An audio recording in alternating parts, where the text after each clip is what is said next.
have folks joining in. Thank you. Thank you all for joining. We are getting things set up on our backends.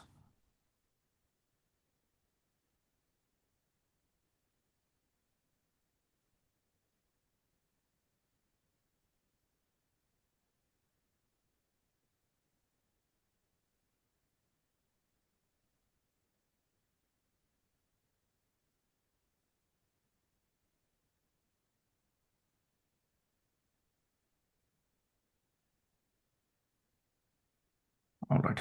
So we are live. Let me share the live group to the EB-5 group.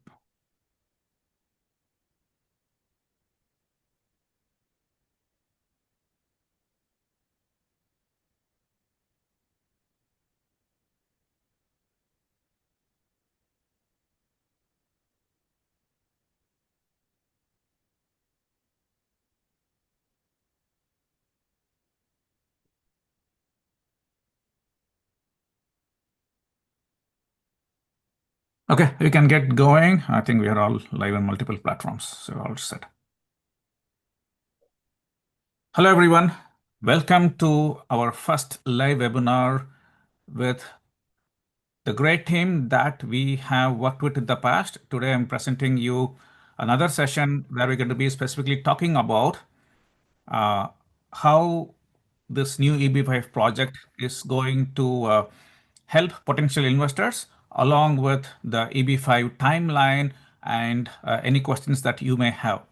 If you are watching on a live stream in any one of the mediums, you also have the option to come directly join on Zoom. If not, please post your questions in the platform where you are watching. I will ask the questions to the panelists today. So we have Chuck Kakani, who is going to be leading this along with other panelists. We have Mahavir and also we have Krishna. Hello, everyone. I hope you're all doing well. Hi, Chuck. Welcome. And also we Thank have you. Gupti, who is also going to be your primary point of contact if you're going to reaching out to Growth Axle team here. So in this sponsored webinar by Growth Axle, we're going to be talking about the EB-5 project NU3S. And Chuck Kakani is the board member of NU3S, along with Krishna Garimalla, who is KK, and Mahavir, and Upen. Chuck did his master's in computer science. He has multi-year experience in being an entrepreneur and in the startup space. And then he is a managing partner at Block 21X Capital, along with the co-founder at Maxwell IoT Technologies. Hi, Chuck. Welcome. And please take it away. And let's start with introduction to KK and Mahavir. Sure. Thank you so much, Raghu. Hi, good morning, everyone. Good to see you all. Well, I can't see you, but I can see your names. I'm Chuck Kakani, like Raghu mentioned, and it's my pleasure and honor to be here this morning to speak to all of you.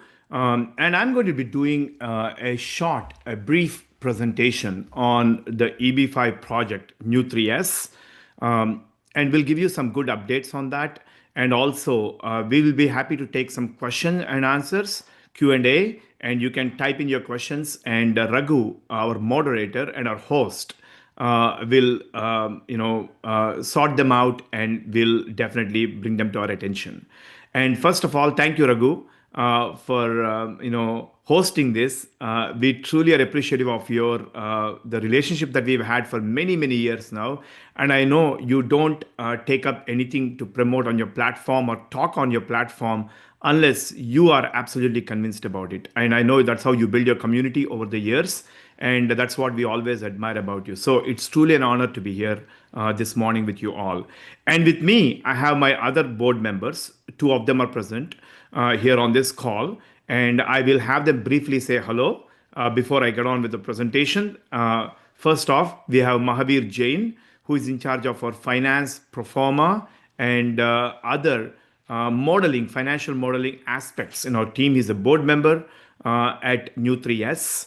And I also have Krishna Garimella, short form KK, who is an entrepreneur himself for many years and is a successful business owner, has a product company as well as a consulting company for a long time. So welcome, Krishna. Welcome, Mahavir. And I want to just pass it on to you for a brief few seconds to say hello to the team, to the audience here, and over to you, Mahavir, first. Yeah.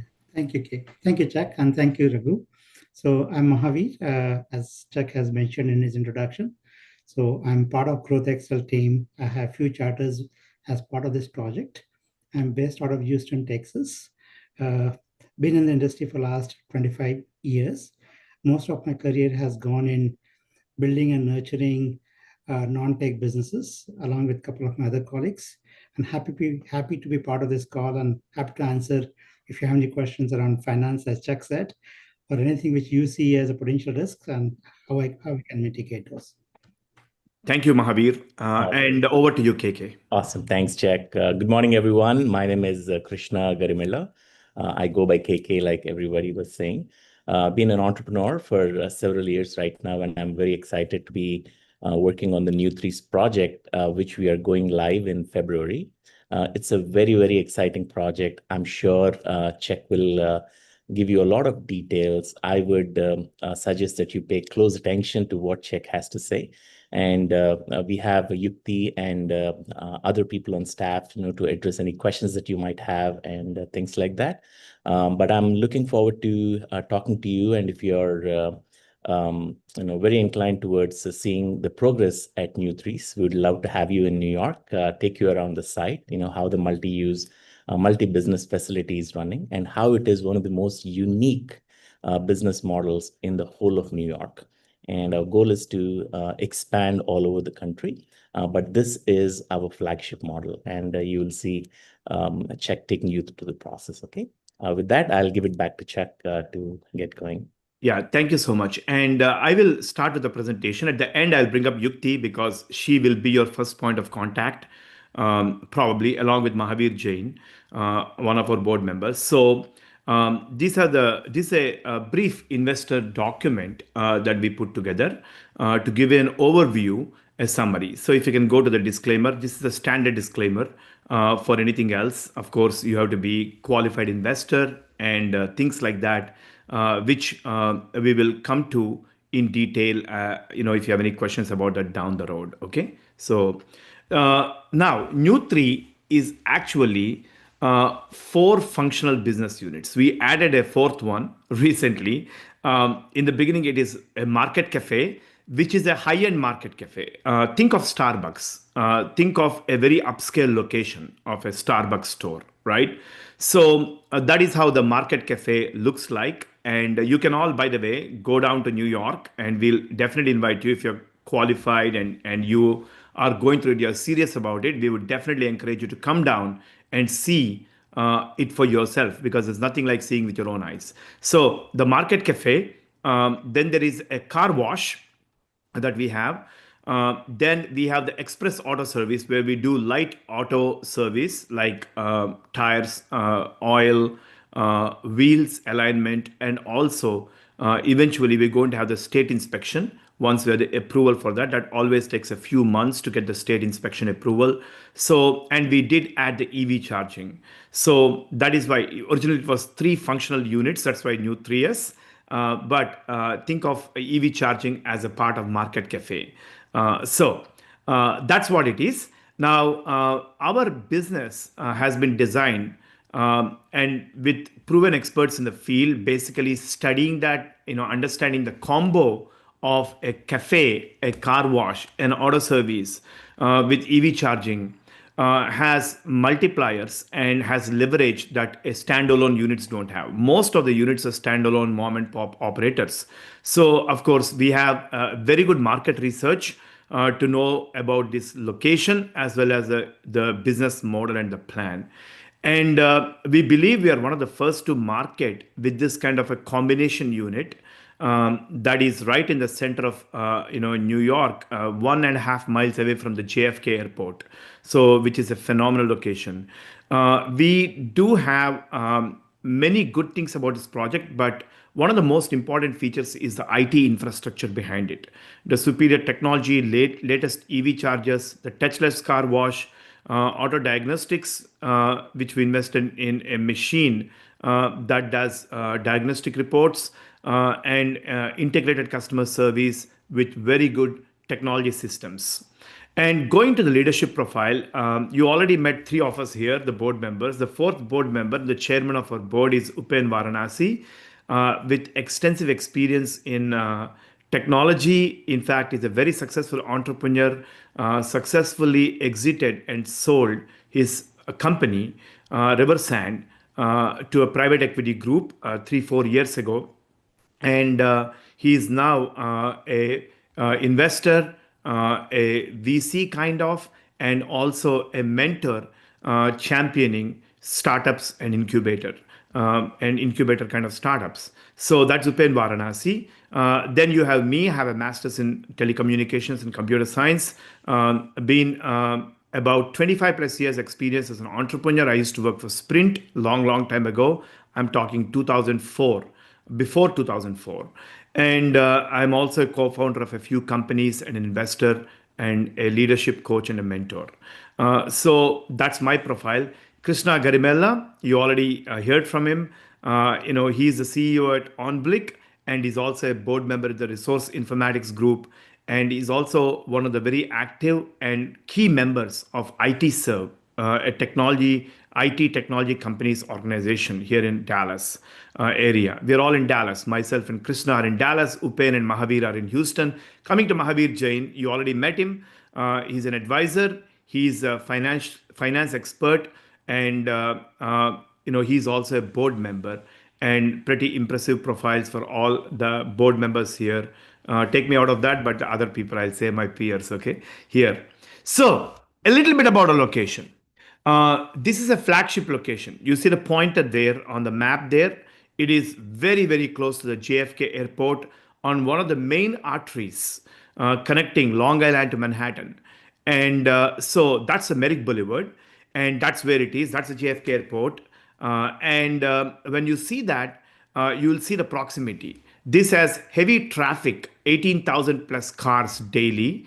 In fact, I might be understating this. You will see the reports. Then we have ample parking, which is very rare, a rarity in New York.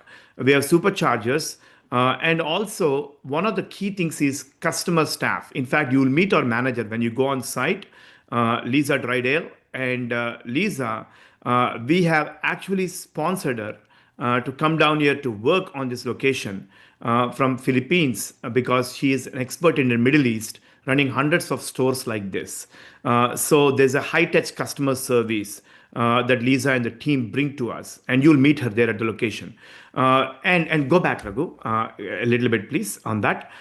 So other thing is that we are very strategically located, and so you can ask for a better position in terms of a urban, super urban, I would say. Okay, next one, please. We have going to, by the way, look at these pictures. When you walk into our store, our units, you will see that the actual look that you have is better or matches this, which is the exciting part. Of course, the panelings, everything, that's a market cafe, by the way, what you're seeing here. So please go on. Next one, please. Then you will see this is a portion of the market cafe on the side. People can grab and go. And that's also another shot of the market cafe where the breads and stuff, the other things they can purchase are in the middle. This is the auto center. And you will see a very well laid out auto center and car wash unit. So this is the auto center one. Now, our competitors, mostly along the Merrick Boulevard, are a lot of car washes. It's actually a auto area. But as you know, Manhattan, the boroughs around Manhattan are getting the Manhattan look, which means the new urbanized look. And this look is moving. If you see Brooklyn now, how upscale Brooklyn is becoming.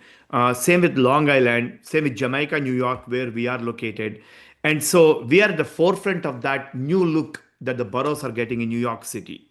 The Manhattanized modern look, right? So now think about it. In that kind of look, how would a mom and pop operators who are just operating out of smaller hole in a garage or something all around, how would they look like? So they're more expensive, they're inconvenient, they don't have the IT systems, they have very little customer service, they're using older technologies. And compare this to the look of what we have: professionally managed IT infrastructure, The beautiful look that we have, the combination concept that most people don't have. So this is not a mom and pop operation. This is a heavy duty, professionalized, systematized operation. That's something I want you to note. And we'll talk more about it. Okay, next, please. So, the growth strategy. So, this is our first unit, by the way. This is the rollout, pilot location, flagship location, as Krishna mentioned. And this is the phase one, early first quarter. That's February, okay? Before we end the first quarter, way before we end the first quarter, we're going to open the doors on this. If you're interested, we would love to have you at the opening, okay? Of course, we'll keep you posted. Just let us know that you want to be posted, okay? And phase two is quarter four 2026. We want to identify a couple of more locations, one possibly in New York City, one in Dallas and Houston. Phase three, we want to build 5 locations and probably expand further around the country. So we want to make it a very systematic franchisable operation down the road. But right now, these are our corporate owned flagship stores. Now, a quick word about EB-5. While we are going for EB-5 on this, we are a private equity group, generally. And so we haven't yet made a call whether the further subsequent units will we will look for EB-5 or not. It's a board decision and the EB-5 program expandability down the road. Yes, we are all lucky because September 30th is September this year, EB-5 program is due for renewal. Whatever happens to that, these investors now coming in are grandfathered, as you all know by now. So we are open to it to take EB-5 or go our traditional route that we are so used to, which is a private equity route. So I just want to mention that there. Now, assuming a lot of you know about the EB-5 program, if not, when we have conversations, if we take it to one-on-one down the road, and we will definitely give you as much detail as you would want. The EB-5 program essentially allows foreign investors to obtain a US permanent residency by investing in a new commercial enterprise, specific word NCE, it's called in the USCIS and law parlance. In the vocabulary, they call it NCE, that creates at least 10 full-time jobs for every investor that is going to be granted a US visa, permanent residency, green card. Right? So people secure the permanent residency while contributing to the US economy, of course. That's the idea. And New3 offers very high potential project in a prime location and it's aligned with the EB-5 requirements. Next, please. Now, EB-5 helps New3 grow by allowing us access to capital at a lower rate in general, right? Meets the demand for local employment in targeted areas. And of course, that's how we do the job creation and boost the local economy through the increased business activities and the economic growth. That is how EB-5 helps New3 here. And I want to spend a few minutes on this slide. Why our project New3? Now, while we are aware that investors will have options, and we do understand that, and if somebody else is a better fit for you, we will not hesitate in letting you know that. Because we, at the end of the day, we built our businesses around long-term relationships. Something you'll get from this team is an education-based approach to dealing with our investors and not a high-powered sale approach. Because we also seek to get the right fit, whether this is something, and you would also, you have options too. And if this is not an option, we would definitely help you out in anything we can do generally too. That's always been our motto and our philosophy in earlier investments. So I just want you to make note of that. That's kind of rare in EB-5 kind of projects, especially in my opinion. So what is the advantage here? Mostly people look at rural projects, right? Rural has higher priority. The wait lines are lesser. And, now the thing is a rural project is, yes, that's true of rural projects. There is an incentive to promote and boost rural. That's why rural is given the priority. But rural also comes with its own disadvantages. It's given a priority for a particular reason. It is rural, which means the revenue generation capabilities of such projects usually, now I'm not generalizing it, okay? There'll be specific projects which are amazing rural projects. There's no doubt about it. But generally, there is a lesser revenue chance than an urban project. The problem with urban, wait times. But if there's an urban project that's in a TEA, target employment area, that is equal to rural. I hope you understand that in terms of prioritization, right? In terms of wait lines. So you get the advantages of rural if you're an urban and a target employment area, it's called, where the unemployment is lesser than the average in the country, right? So USCIS defines target employment areas, and we're happy to tell you the exact location we are in falls in a target employment area. That means that's where the unemployment is a little higher than the national average. So, which is a great advantage for us. So, we get the advantage of rural prioritization equal to rural prioritization, but you have an advantage of an urban, no, super urban actually, a project because revenues are high. We know urban locations have higher footfall and traffic, and generally for businesses, it's a higher revenue possibilities in an urban area.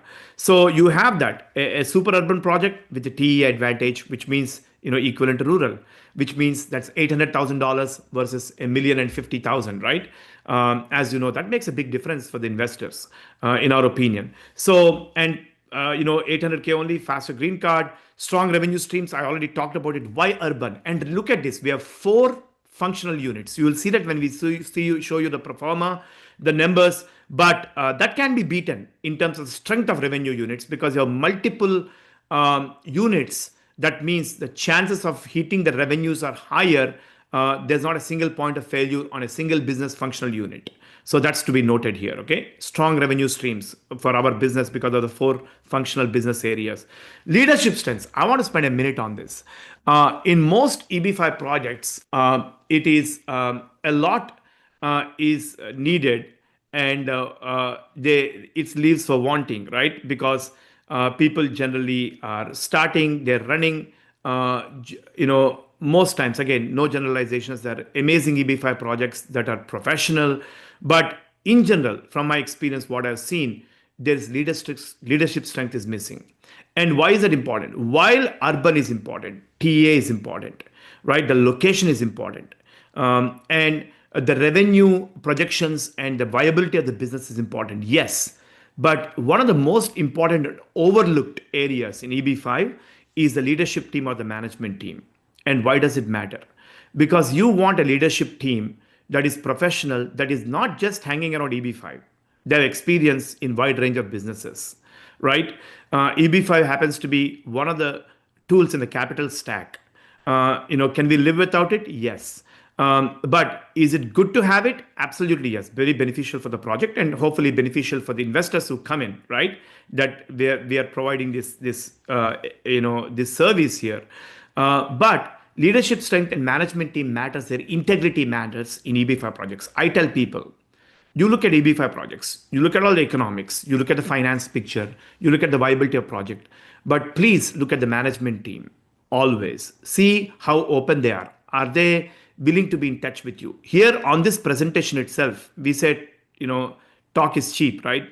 Everybody can say that. But on this presentation, we have 3 board members here. So we have made a strategic board decision that we, the board members, will personally handle the EB-5 investors. Okay, walk them through, do this stuff. And that is kind of a rarity in many, many bigger projects. If the team is professional, if they're like us, that's unusual. And the leadership strength and management integrity also matters. So my advice to you, whether you do this with us or not, at the end of the day, I would highly encourage you to always check on the management team and talk to them and see if they will treat you the same afterwards. So that is very, very important point I want to bring to you all. Okay. If you want, I will talk more about that later. But what you have here is an excellent management team who has a commitment that we treat the EB-5 investors as our preferred debt regular investors. How do people treat regular investors? Very, very well. Generally, how do projects treat investors in EB-5? Not so well because they're stuck, right? It's there, they're there, but generally speaking, the same attention and care is not given. So in this, New3's offering that we have, we actually resolved to treat our EB-5 investors the same way as the preferred debt investors. Okay, that means providing them updates, being accessible to them, and everything else that comes with it. So I hope I've spent enough time on that. Guaranteed job creation. Why is that? We have more jobs than required. Actually, we believe we have massively understated our jobs because of the very nature. Look at the number of car wash attendants. Look at the number of auto care technicians, the baristas, the chef, the people in the staff at the car wash, valet, and market cafe. So when you add all this stuff, there is bountiful of jobs here in this kind of four functional business units. So that is something very, very strong point of our business. High resale value. Urban real estate appreciates, ensuring a strong exit strategy. But more than real estate, it is the functional business unit that is there. And that is very, very high resale for just the business unit itself. And that is very important for you to note. And lower investment risk, built in demand, because the amount of demand we have, the marketing strategy and campaigns that we are starting with influencers, local neighborhood. You will see all that stuff. In fact, you'll probably be aware of the marketing blitz that we are going through, and that's very, very impressive. So this is some of the reasons why. These are some of the reasons why we believe our project is a very smart choice in EB-5. Next, please. Yep. So this is the letter from Vermilion, which is the standard consulting company that actually verifies the TEA status. And this letter is included in the package for the USCIS. So this is the target employment area. You see the red zones there. That's the TEA. So we just want to put that letter out here. So so we are not just claiming TEA, but it is actually TEA. Next one, job creation. So now, generally projects don't show up with all these things, and we actually had a debate whether should we show all this in the first presentation or not.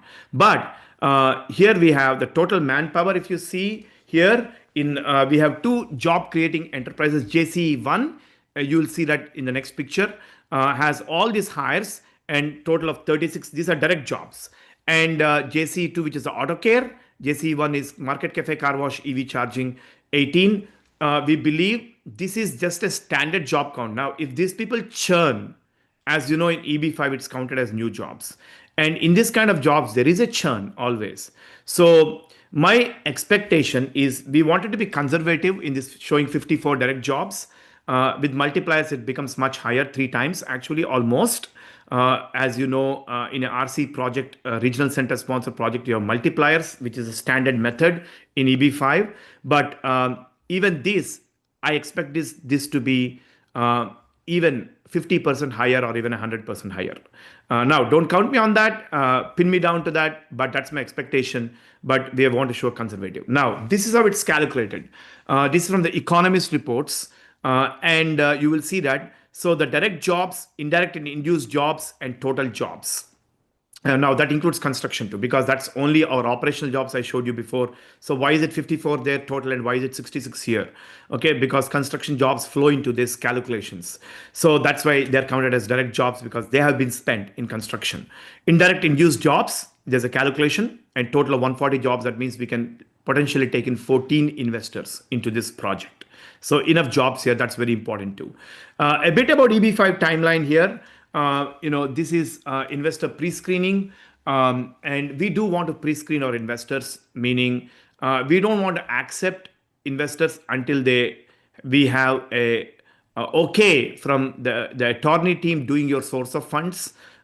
It's called source of funds in the EB-5. That means your funds, are they clear?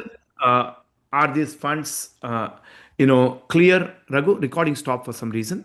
Let me check. Yeah. Sorry, guys.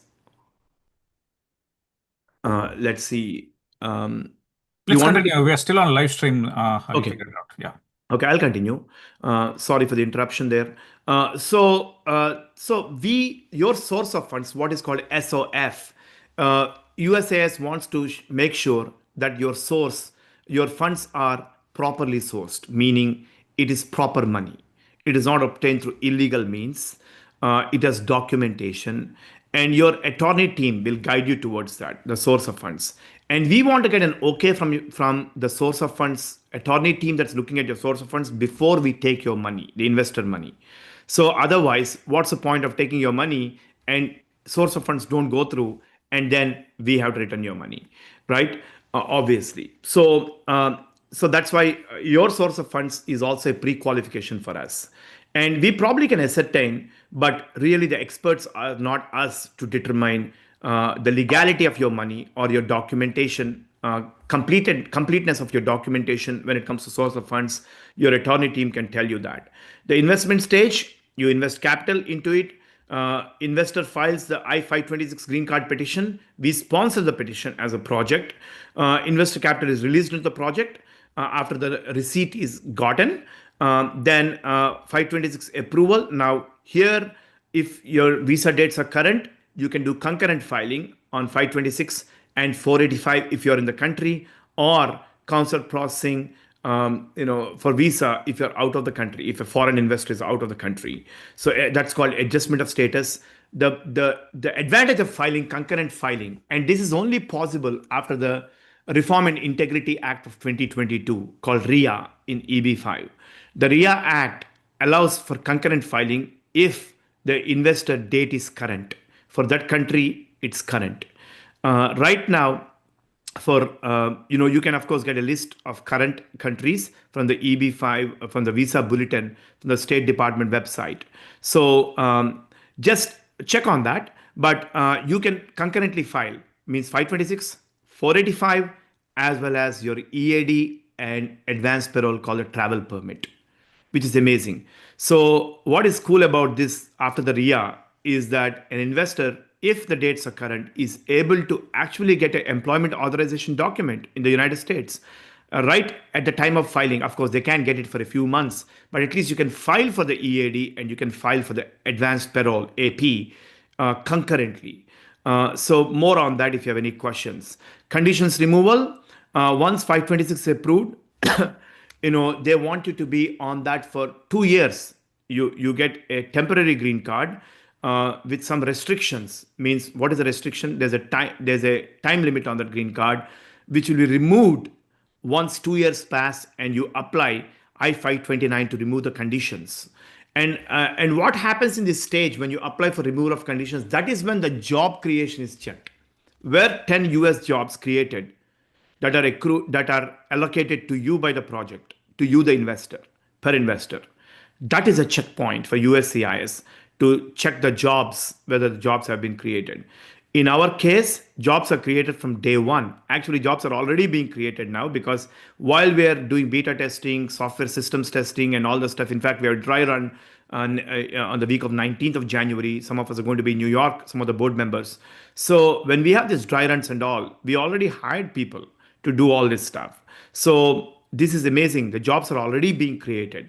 And so which we have several years, couple of years down the road time, but we are much ahead of the curve. And what happens after that? Investor I-529 is approved, 829, sorry, is approved, and your conditions are removed. You have a complete green card and your capital is returned. Next, please. Great, next one. So yes, so there was a little lapse in the recording, but EB-5 timeline. So by the way, we have already filed our 956F on October 9, 2025. We have the receipt. That is a pre-approval for the project. That is a new thing. And it will take about 6 to 8 months with the backlog that they have. So, but that doesn't prevent us from filing your 526 investor petition, concurrently while 956 approval is going on. That's a project level approval from the USCIS, and 526 can be filed right away. And then you go for adjustment of status, which is 485, or consular processing, whichever one if somebody is in the country, they go through adjustment of status, conditional residence, your step-by-step steps, and job creation and monitoring. We sustain and verify jobs, and then permanent green card. The same thing as earlier slide, but a little bit more detail on this. Next one, please. So this is our 956F receipt notice from the USCIS that they have received our 956F. And let me look at the date here. That's October 9th. Yes. Yes, the monies you see there are real monies. That's what we pay the USCIS, the government filing fees for 956F receipt. So just want to show you that. So this is the overall structure. I'll spend a couple of minutes on this. There is the New York City Transport Regional Center. That's a regional center sponsoring the project. Every project like this, regional center sponsored projects require a sponsor. So, and then they sponsor the Nutris Manager 3 LLC. That is a NCE manager company. And that manages Nutrius Auto Center EB-5 Fund 3 LLC. That's called a new commercial enterprise, NCE. Mr. Mahavir Jain here, one of the board members we have, is also the manager of this NCE. So it's great to have him here. So your funds, okay, 0.8 million, that is 800,000 each, will go directly into the NCE. NCE distributes the funds into our two companies because remember, we have two JCs, job creating enterprises. New MW Jamaica, that's Market Cafe, and Wash. Now we have EV charging too there, right? So that's called JC1. It says star here. 4 million is not for investors. 4 million is 5 EB-5 investors. So up to 5. So we can allocate which investors, how much money goes to this or our JCE2. It's okay. And that allocation can be shown at the split can be shown at 829 stage. That's when jobs are shown, right? But think of it as 4 to 5 investors here, 2 to 3 investors here. Overall, approximately 4 million goes here, 1.6 goes here. As you know, 7 times 800,000 is 5.6 million. So there's a 4 million and 1.6 is 5.6 million. And these two companies are owned by Realchemy Cam Ventures Jamaica LLC, which is the holding company of these two. So this is the ownership structure. And that's where we are the board members of this. Mahavir Jain, Krishna, myself, and Upen Varanasi, as well as these two subsidiary units, which are job creating entities. So next one, please.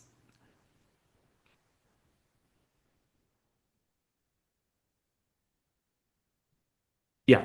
So use of funds, just want to let you know, this is how we use the funds. By the way, I use past tense. Most EB-5 projects, some of the EB-5 projects will look for funds and otherwise they're stuck, right? For us, the funds are already raised. So how is that possible? We already raised the funding through private equity preferred debt, right? Which our group has done. That's how we do all our other projects, non-EB-5. So we are used to that model. So preferred debt money has been raised. So when you see this money here, use of funds, this is for JCE1. The 5,093,000 has already been raised and spent. So what are we doing with EB-5 funding now? When we are getting the EB-5 funding for JCE1 of up to 4 million EB-5 funding, that means we are replacing this preferred debt and paying that the preferred debt with EB-5. So the good news here is this is not a project waiting for EB-5 funds. This is a project that's already en route with preferred debt. That's a very important thing. And it's a bridge capital. Our preferred debt is raised as a bridge capital, which is replaced by EB-5 funding. So that's the best part. So all this money is actual expenditure that we have already done in this project, right? So 4 million comes here. Of course, we have additional debt of 1 million, which is preferred debt, outside debt, non-EB-5. So this is how the money is spent. Next one, please. This is for JCE2. The next one, the other unit, which has the auto center. So remember the 1.6 million, 4 million there, 1.6 here, total 5.67 investors. So this is how this money has been spent already. And this already spent, the 2.619 million and $82 is spent, and 1.6 of that is coming from EB-5 Fund 3, the EB-5 funding, and rest of it is preferred debt that we'll keep. So the good news here is the money is raised and spent, and it's going to be replaced, which was raised as a bridge capital. The bridge capital is going to be replaced with EB-5 money, right? So the important point there is the project doesn't have to stop because of the EB-5. How fast it comes, how slow it comes, doesn't come. Of course, it will because it's one of the best projects, but the project has independent existence, independent of EB-5, which is very rare in EB-5 centric projects, right? So now, going to financial pro forma, these are extremely conservative numbers, what we're showing here. Total revenue in the first year of $4.8 million for JCE1. Remember, there's another unit, JCE2. Okay. So which is pretty hefty revenue. And taken on, we have B2B sales, we have car wash retail sales, additional sales of EV. Yes, EV charging will give you that much. And this is cost of goods. So if you take out the cost of goods sold and you come to next one, please. You come to the net operating income, right? This is JC1, JC2. We'll show you the net. Can you go back to the earlier slide? Yeah. So this is the net operate total revenue, total cost of goods. There should be net operating income here. I'm missing that. But maybe there's one down. Okay. It's down, Chuck. Yeah, it's down. Thank you. Sorry. This is continuing the same thing in second slide. Okay. So yeah, the expenses, cost of goods. So net operating income of close to $800,000. And again, if you see the expenses, if you see the revenue rise, this is a high revenue project. If you can go back one more slide, one time, please. Go back to the earlier one. Yeah. See the revenue, 4.8 million, 5 million, 5.2, 5.4, 5.5. Very, very conservative rate of growth, right? In fact, we keep telling ourselves why so conservative, because we would rather underpromise and overdeliver in this project, like we do in many of our projects. So the net operating income, this is the money, is the net operating income. Next one, please. Now coming to JCE2, same thing, JCE2, which is a car wash. Remember, JCE1 is market cafe, car wash, and EV charging. JCE2, sorry, it's not car wash, it's auto center, JCE2, right? So this is JCE, job creating entity 2. And so that has and total revenue of 1.9 million, 2.042, 2.2 million, 123,000, 2 million, 187, 2 million, 231. Very, very conservative growth projected in even auto center. And we have something called QC diagnostics, which we invested in this machine. That's a diagnostics machine. These are the expenses. And look at the net operating income just from JCE2 unit, right? So between the 1 and go back, please. Before the 1 and 2, between 1 and 2, if you see 800,000 plus 427, that's close to $1.2 million revenue operating profit amongst the two units just in the first year. Okay, so that is the good part of this. The last slide is about the EB-5 project team. The project documentation preparers for us is Monasha and Associates with Rebecca Singh and with Eric Lerner and Monasha herself. So this is a law firm in Manhattan, New York, and established in 1997, specializes in EB-5, and they're very, very good, and they're our project team. In fact, you can, if you want to, be in touch with them for your source of funds and other things too on your side, because they're the ones who know this project, who have helped us prepare all this documentation and are our attorney team. So you'll probably benefit, but it's totally up to you. But if you do, you can definitely get an introduction to our legal team from us personally. Okay. So Raghu, next one. Thank you. And so here we have, the information. Please take a picture of this. This WhatsApp number and phone number directly goes to our board member, Mahavir Jain, who is in Houston. And so please don't hesitate to reach out. And you can also email to eb5@nu3s.com. That is the email address that comes to all the board members. Yukti.jain@growthaxle.com. Mahavir.jain@growthaxle.com. Now, Growth Axle is our services company, and the ownership between the Nu3S units and Growth Axle is common. We have common ownership in terms of Upen Varanasi and others. Okay, so there's a common ownership to Growth Axle, and Growth Axle is also our team that is doing the general marketing. Okay, that's doing the legal, HR, infrastructure, IT services, and everything. So because that's a sister company of ours, so that's a connection relationship to Growth Axle to this team. So you will see Growth Axle quite a bit here when you deal with us for Nu3S EB-5. So that's pretty much what I have for today to share with you all. And I took a little longer today, but I wanted to make the introductions and all. So I will stop here, Raghu, and see if I can take any questions if anybody has. Thank you, everyone, for listening, and hope that was helpful. Sure. Yeah. Thank you, Chuck. And attendees, you have two different ways to ask your questions. Option 1, as you can see, there is a Q&A option on Zoom where you can post your questions, type it in. Or option 2, you can request to speak. You can raise your hand on Zoom and I'll give access to your microphone. You'll not be on the video, only microphone. You can speak up to ask your questions. So while I wait for your questions to come, there is one question from Jay. What's the total capital stack for the project and what percentage of that is expected to be covered by EB-5 funds? Yes, the total capital stack of this project is about $10.5 million. And this project and EB-5 is a good portion of that capital stack. By the way, it is already preferred debt raised in this capital stack, majority of it. So with this offering 3 that we plan to actually replace that preferred debt with EB-5 of the $5.6 million. So in this offering 3. So that's the capital stack details. But the important point, Jay, to note here is that this money is already spent, already raised, and not waiting on EB-5.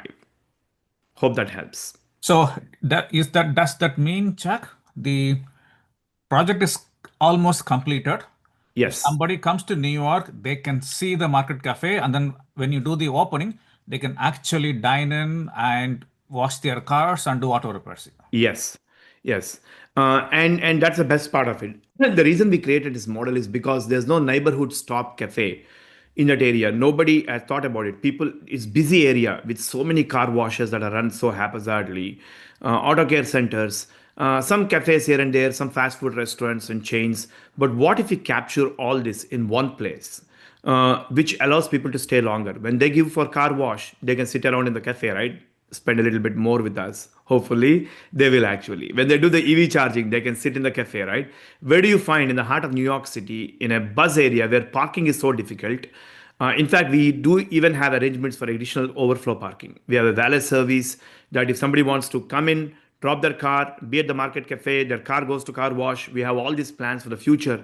So some kind of partnerships with local neighborhood garages and stuff like that. So, and providing a valet service that we can do that with. Okay.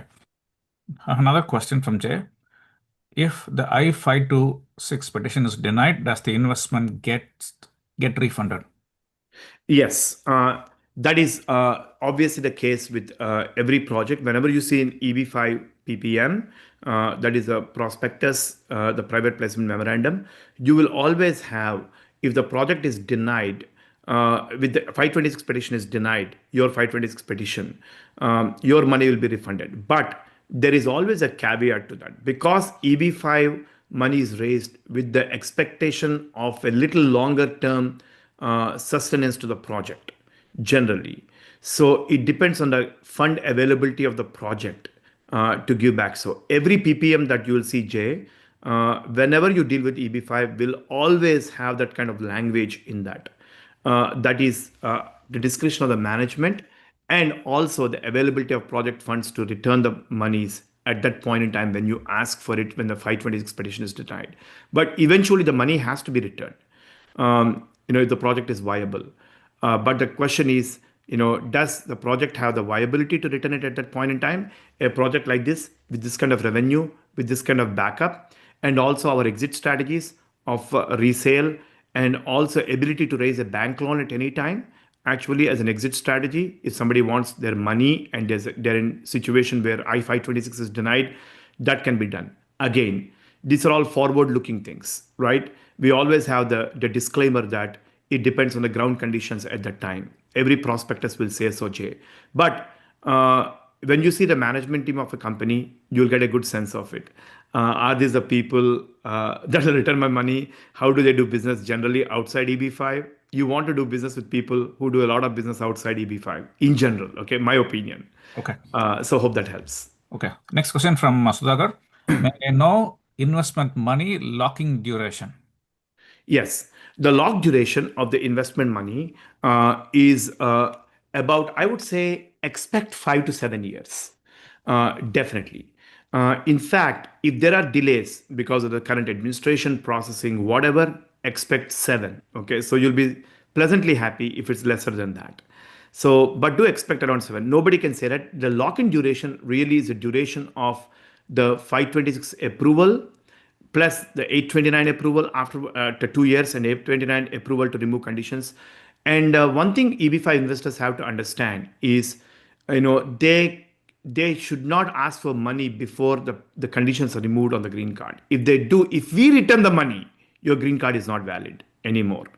It is a grounds for withdrawal of permanent residency by USCIS. That's why the temporary green card. So the money, according to the law, has to be invested in the project, creating the 10 US jobs for the entire duration in which the approval process goes.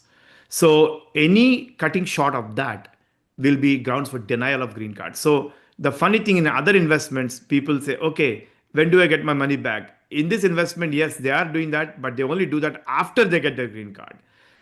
Because they say, please don't give my money back till the green card is issued, right? Because if we do, yes, we gave your money back, but your green card is not there, right? Because it's a ground for denial of green card. So money has to be at risk and invested in the project through the process. That is a law. Hope that helps.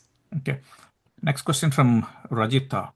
How many slots are available to file EB-5 for the New York project? Seven. Seven slots are available. And to be honest and transparent, we have our close circle through our businesses, some of the ex-employees in our companies, that we have. We have a vast network. And so we have 2, 3 slots already allocated in the process. So, but because with EB-5 source of funds checking and all, we don't know whether the source of funds will be approved. That's why it's first come, first served, and we are happy to prioritize people who can prioritize their source of funds. So, but Okay. 7 slots, yes. Another question. What options should one consider if the person does not have sufficient capital, that is 800K? What can be the minimum savings needed? Yes. It is a dicey situation. If people don't have enough capital, your 526, there's something called partial filing. Okay. People do that, but that's kind of your 526 will not be considered for approval until the full funds are invested.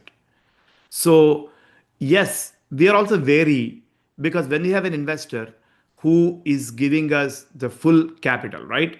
And unless there are extenuating circumstances, right, which we're happy to deal with because everybody is different. Whatever circumstances are, that means they're finishing some kind of sale, money is coming in next 2, 3 months, right? We know we can believe them, we can trust that investor that it does come.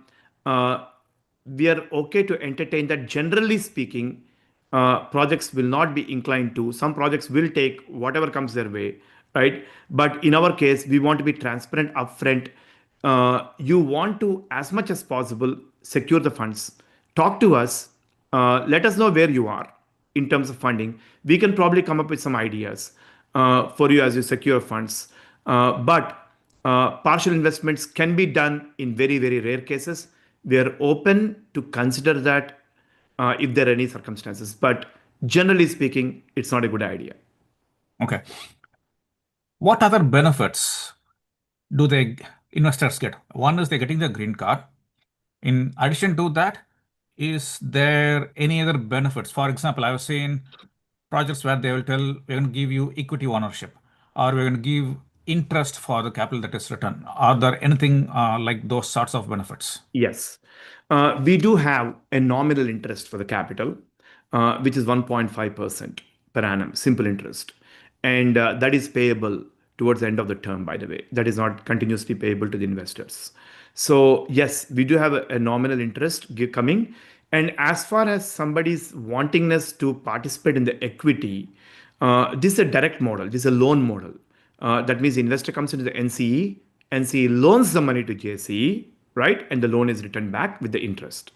So generally speaking, that's a loan model. But if an investor is super interested, hey, I believe in this project quite a bit, and I do want to, I don't want my money back at the end of it. I want a convertible note, say to equity, a note that is convertible. We are happy to look at it case by case. If somebody has genuine interest in our project, they're big believers in this kind of model. They understand, they love this concept, and they want to get long-term benefit. We are not close to it, but generally we like to keep things clean and in the loan model, 1.5% interest per annum, simple, paid at the end of the term. Okay. So Sagar, I think your first part of the question is answered. I do not know what's your second part of the question, but let me read it. May I Okay. know the rate of interest for my invested money? That is 1.5%, which is what Chuck just said. And when it will start post fully funded. Could you rephrase your question, Sagar? I'm not sure if I fully understand it. Maybe my understanding is the assumption is the project has not started yet. So once the funding is in, when will the project start? So just to answer that question, I think somebody else, I was answering some questions live as well. Salil also had the question. The project is not at concept level. The concept has been done. The construction is complete. We also have the functioning permits for all the units. We are just waiting on the certificate of occupancy. And that's why I shared at the beginning, we are starting in February. So I think the question has been rephrased here. I mean, from when it will start returning the rate of interest post fully funded money. So, or will the interest be paid yearly or it paid once when the money investment is returned? Once at the time of investment return. Yeah. Okay, all right. So that hopefully that answered your question. And can the potential investors visit the project and see for themselves? Do you have an option to show them a tour if they come also? Yes, in fact, we are most excited about it because we believe when somebody sees a project, they'll get a very good visceral sense, right? It's one thing to see die presentations, however good PowerPoints look and people sound, but it's second thing to completely come down and see our team. In fact, one of the board members in charge of this execution of this project is Krishna Garimella, KK, here. And KK and the team, he is a board member in charge of that section of the project, right? The operations and execution to construction finishing. They have done a fabulous job, and we would love to host you. We'll arrange to Yukti, contact us. Some of our board members are going to be on January 19th, Monday weekend in New York for our dry runs. You want to come in there? That week, KK will also be there personally. I might be there in New York. So we would be very happy to host you, and you're most welcome to touch base with us, come and see us. And we'll give you every single nook and corner of our units. So you'll get a good sense of this. Yep. And also our general manager on site is Lisa Check, already talked about her. She will be there if you are in the area, if you want to meet, you can schedule an appointment. Maybe Yukti can coordinate that for you. And you're more than welcome to visit the site and get a tour of it. Okay, I'm sharing the contact info here one more time. I don't think there are any more questions. Attendees, if you have any questions, please do post them. We'll be here for another few more minutes. Raghu, may I answer one question from Salil? KK already answered it. Sure. And Southeast region country is flourishing. That is so true, Salil. Florida, Southeast region is a hot area, right? Been for last 5 years or even more, right? Phoenix is one more area that is hot for real estate. But really, it is not just the real estate that's flourishing. It is the urban footprint and the traffic count, which nothing can beat New York City. Think of Las Vegas Boulevard, the strip at 2 a.m., right? You'll be surprised. The only other place I've seen in the country is New York City, like that. I mean, we can operate this car wash, this market cafe 24 hours if we want to.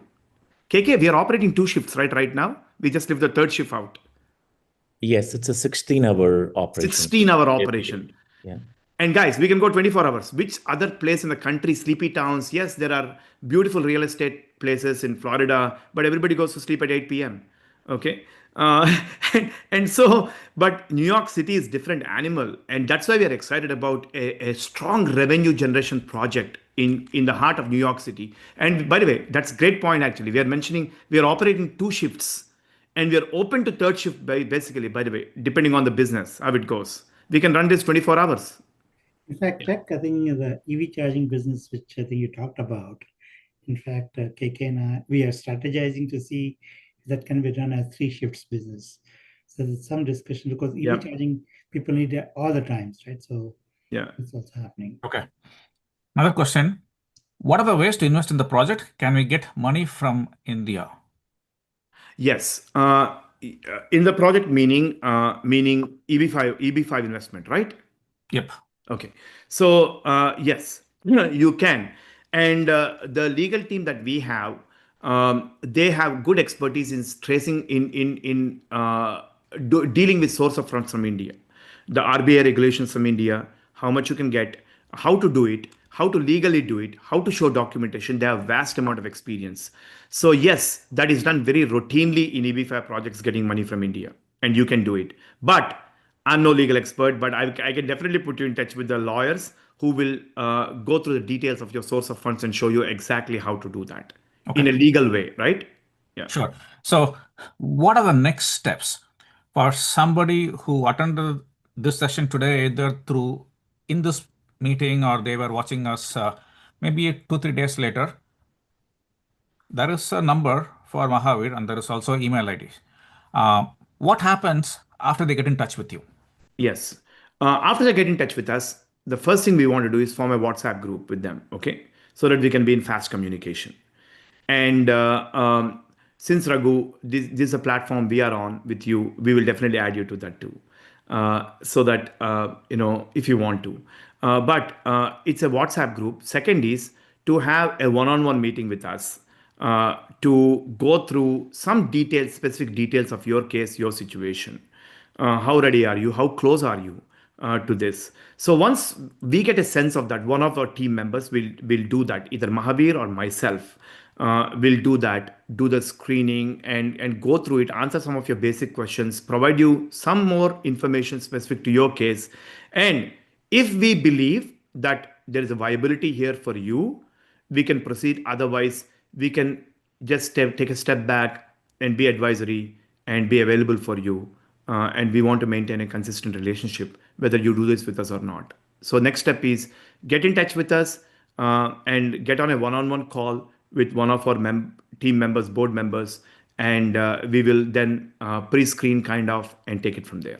Okay. We'll take another question. How much Yeah. percentage of revenue investor will get once the project starts and how frequently? Okay. The investor is not getting a percentage of revenue, right? The investor is investing $800,000, correct, for EB-5. And he or she is getting 1.5% per annum interest on that paid at the end of the term. So this is a loan model. This is not a revenue sharing model because it's a regional center sponsored project, right? In my opinion, there can be other projects that say, oh, we'll give you share of revenue and all. But in my opinion, 50% of zero is still zero. It doesn't matter. But it is a viability of project. And most professional projects are done through the loan model. So it's a loan model, not a revenue sharing model. Okay, got it. Yeah. All right, sounds good. I think that was the last question. Thank you, everyone. Thank you, Chuck, KK, Mahavir, and Yukti. We'll definitely reach out to you guys. I think all the email IDs are there. And we also plan to host another event, I believe next Saturday or Sunday. You will get a notification about another webinar. That will give you an opportunity to go think about it, or maybe one of you or few of you might go and meet them in person. When did you say you are hosting the dry run? January 19th, the Monday starting, we will be there doing some dry runs, checking out our IT systems, point of sale systems and all. Okay, all right. So sounds good. So we will notify you about another event. Maybe you'll have enough time to sleep over what you learned today and come back with more follow-up questions on the next webinar. Thank you all. All right. Thanks, everybody. Thank you, Raghu. Thanks, everyone. Bye. Bye, everyone. Bye-bye. Thank you. Bye, everyone. See you. Have a great day.